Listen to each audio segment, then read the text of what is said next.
quelles sont les grandes étapes d'un cycle de paye? Donc, c'est important de comprendre le cycle de paye déjà en tant que professionnel de la paye pour savoir comment prioriser vos actions, vos missions.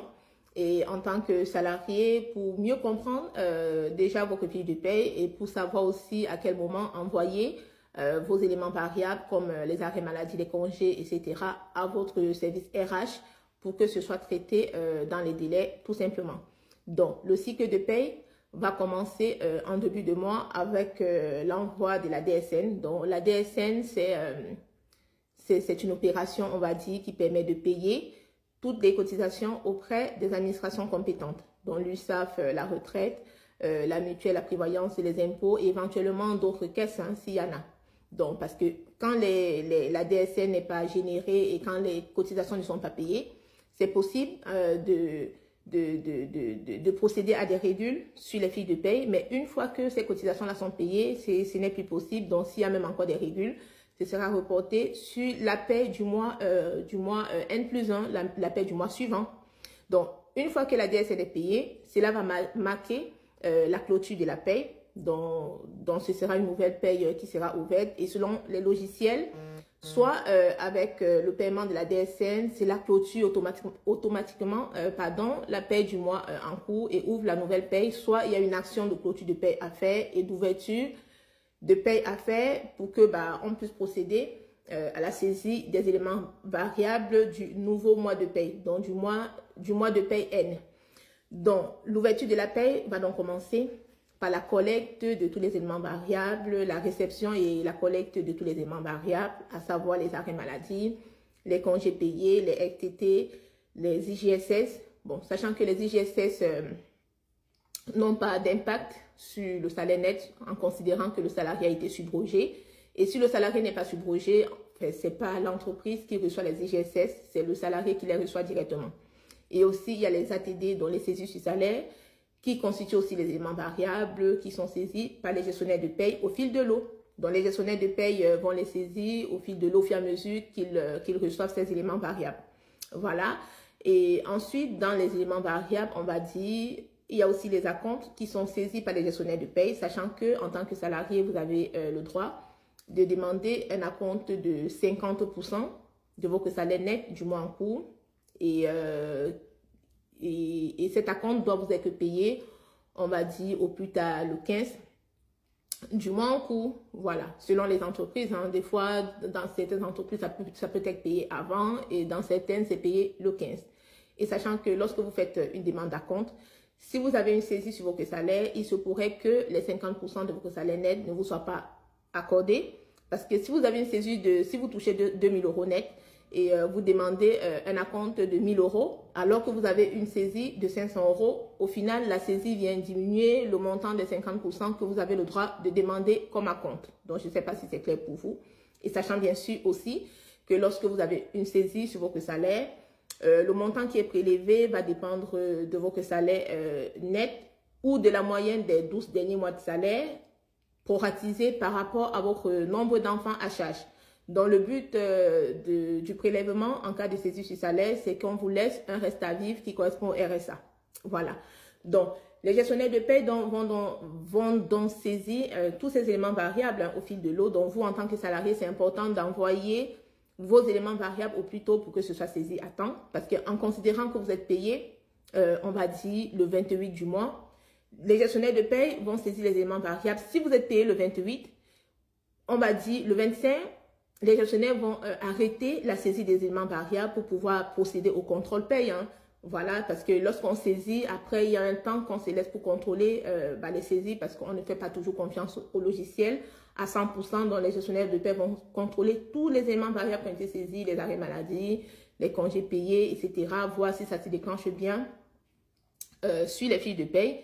Et une fois que le contrôle a été fait, ils vont procéder, on va procéder, je vais dire, donc, pour le gestionnaire de paie, donc on va procéder à la validation, à la clôture de paie, hein, voilà, pour que ce ne soit plus modifié, voilà, sachant que c'est une action qui est réversible, hein, donc on clôture la paie, on fait clôture, c'est pas clôturer, on va bloquer la paie pour que éventuellement s'il y a un paramétrage qui se déclenche parce que le logiciel a des bugs, que ça ne modifie pas le salaire net du salarié. Voilà. Donc, une fois que le contrôle est fait, on va procéder à la génération du fichier de virement en vue du paiement des salaires. Donc, on génère le fichier de virement et puis, soit dans certaines entreprises, c'est les gestionnaires de paye qui payent directement auprès de la banque, ou alors on génère le fichier de virement et on envoie la comptabilité et ce sont les comptables qui payent. Ou alors on génère le fichier de virement, on envoie la comptabilité et soit c'est un autre service qui paye. Hein. Là, c'est selon les entreprises. Donc, une fois que le fichier de virement est généré et envoyé à la comptabilité, vous comptez entre 2 à 3 jours selon les délais bancaires, hein, selon les banques pour pouvoir recevoir votre virement sur votre compte en banque. Donc, une fois que vous avez le virement, selon, en comptant les 2 à 3 jours, voilà que le gestionnaire a procédé à la génération et à l'envoi du fichier de virement. Une fois que ces 2 à 3 jours sont passés, le gestionnaire va procéder à la génération des bulletins et au dépôt dans votre coffre-fort électronique en considérant que vous avez souscrit à recevoir votre bulletin de façon dématérialisée via le coffre-fort ou sinon vous allez le recevoir par courrier. Donc, ça dépend des entreprises.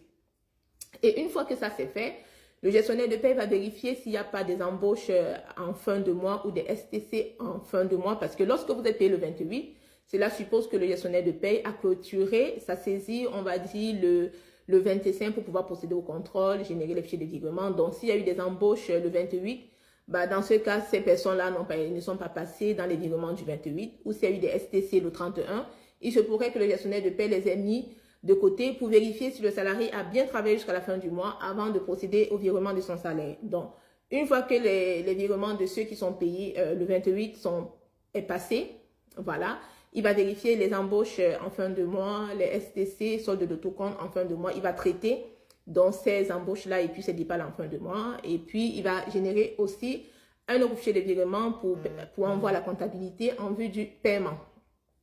Et maintenant, dès que toutes les paies ont été traitées, validées, contrôlées et payées, le gestionnaire de paie va générer les derniers bulletins de paie de ceux qui ne l'ont pas reçu. On va déposer dans le coffre-fort et il va procéder à la génération de la DSN en vue de payer les cotisations. Comme je vous ai dit en début de ma vidéo que l'ouverture, le début de la paie commence avec l'envoi de la DSN.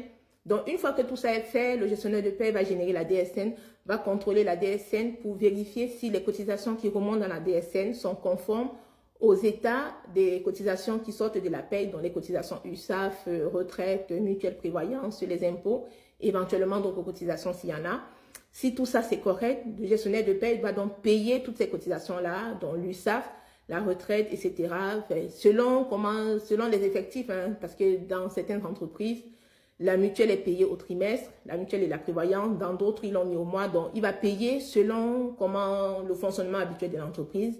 Et une fois que ces cotisations sont payées, le gestionnaire de paie va donc clôturer la paie. Clôturer, c'est trop dit parce que selon les logiciels, soit il n'y a pas d'action de clôture à faire et sur certains logiciels, il y a une action de clôture à faire. Sachant qu'avant de clôturer définitivement la paie et générer les écritures comptables, le gestionnaire de paie va procéder, lui et l'équipe va procéder aux saisies des analytiques, hein, des salariés, parce que lorsque vous êtes payé au niveau comptable, il faut affecter les salaires dans des comptes analytiques pour la comptabilité. Donc, le gestionnaire de paie va générer les états pour voir si tous les salariés sont bien affectés dans des comptes analytiques. Donc, une fois que c'est fait, le gestionnaire de paie va générer donc les écritures comptables pour la comptabilité. Et dans un premier temps, il va générer des écritures comptables sous forme test. Voilà, pour voir si tout est correct, si les écritures sont équilibrées. Voilà, et si tout est équilibré, le gestionnaire de paie va envoyer les écritures comptables à la comptabilité. Voilà, et sachant qu'en amont, pour les salariés qui auront eu des soldes de tout compte, le gestionnaire de paie et l'équipe va procéder à la génération des documents de fin de contrat, attestation pour l'emploi, reçu pour solde de tout compte, bulletin de paie et puis attestation de travail, etc. Et une fois que c'est fait, du coup, c'est un nouveau cycle de paie qui va commencer.